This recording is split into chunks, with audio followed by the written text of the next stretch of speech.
Hey everyone, welcome back. Today, we're diving into a super handy iPhone feature for 2025. How to see your blocked calls.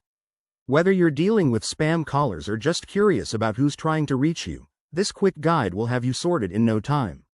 Let's jump right in. First off, why bother checking blocked calls? In 2025, iPhones have even smarter call blocking tech, but you might still want to review that list for missed important contacts or to fine-tune your settings. It's all about staying in control of your notifications. To get started, unlock your iPhone using Face ID or your passcode. It's that seamless now. Open the Settings app, which you can find on your home screen. It's the one with the gear icon, super easy to spot. Once you're in Settings, scroll down and tap on Phone. This section is your go-to for all call-related options.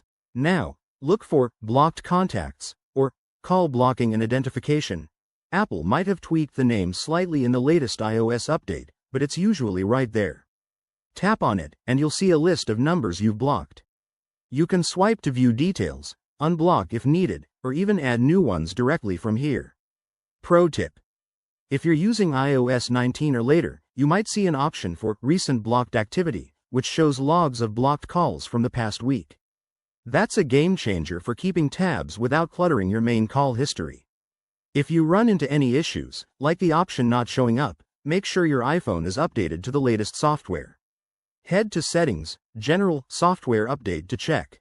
Also, remember that blocked calls don't ring through, but they might still appear in your recents if they're from known contacts. That's iPhone's way of being helpful.